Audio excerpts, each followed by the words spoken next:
तो बात करेंगे कोरोना जांच में हुए फर्जीवाड़े की। सीतामढ़ी में कोरोना जांच में घोटाले की खबर से सियासी हड़कंप मच गया और आज अब पटना के गलियारे तक महसूस की जा रही है और खास तौर पर इसे लेकर अब सियासत हो रही है। एक तरफ बीजेपी तो ये मानने को भी तैयार नहीं है कि कुछ ऐसा घोटाला हुआ है।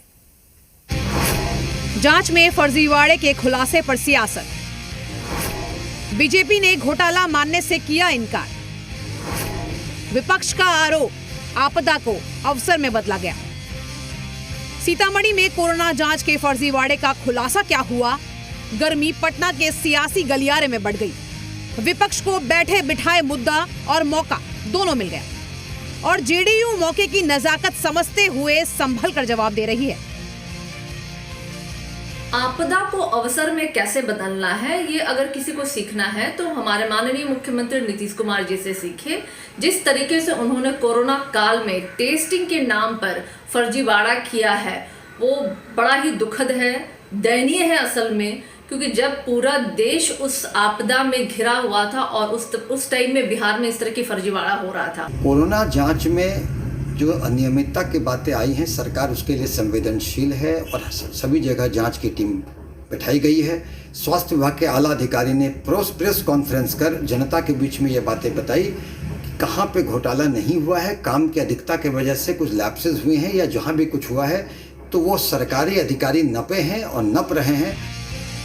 अब मामला क्या है जरा ये भी समझ लीजिए। सीतामढ़ी में कुल 3,63,000 कोरोना जांच हुई। सिर्फ 3 प्रखंडों के लिए गए आंकड़े के मुताबिक तकरीबन 30,000 लोगों के गलत आंकड़े दिए गए। इसके मुताबिक 2 करोड़ 80 लाख के किट की हेराफेरी हुई।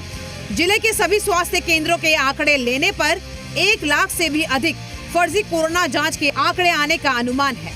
कोरोना एंटीजन किट की कीमत शुरुआती समय में 3500 के आसपास थी, लेकिन बाद में किट की कीमत बाजार में 900 रुपए हो गई। पूरे जिले में अगर 1 लाख फर्जी कोरोना जांच हुई तो एक किट की कीमत 900 रुपए से 9 करोड़ 33 लाख होती है।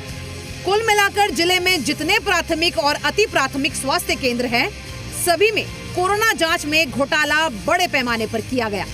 सीतामढ़ी के सिर्फ 3 प्रखंडों रुनी, सैदपुर, डुमरा और रीगा स्वास्थ्य केंद्रों से जो दस्तावेज हाथ लगे हैं उसमें 30,000 लोगों के नाम के फर्जी मोबाइल नंबर मिले हैं, जिनमें 000 और 111 अंकित है।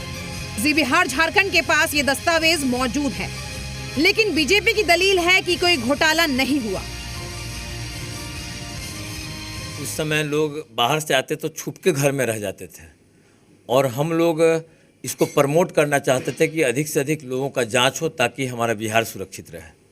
तो उसमें कोई गलत नंबर लिखा दिए, कहीं कोई बस में यात्री जा रहे हैं उसमें जांच के लिए हम लोग ले लेते थे सैंपल। भाजपा के कार्यकर्ता होने के नाते और सरकार में होने के नाते भी उस समय भी मैं सभी चीज़ों का मॉनिटरिंग करता था। बिहार सरकार की विफलता कोरोना काल में किसी से छिपी हुई नहीं है। किस तरह से यहाँ बिहार में अव्यवस्था फैल गई थी। अब कोरोना काल तो चल ही रहा है, ऐसे में जो जांच हो रहा है और इस RT-PCR जांच जो हो रहा है, इसमें जो स्थिति है लोगों की, आपको समझ में आ रहा है कि किस तरह से फर्जीवाड़ा हो रहा है, किस तरह से घोटाला हो रहा है। कोरोना जांच में फर्जीवाड़े के खुलासे को सत्ता पक्ष भले झुठला दे, लेकिन दस्तावेज घोटाले की सारी कहानी बयां कर रहा है और इससे साफ पता चलता है कि कैसे आपदा को अवसर में बदला गया। पटना से शैलेंद्र के साथ रजनीश, ब्यूरो रिपोर्ट।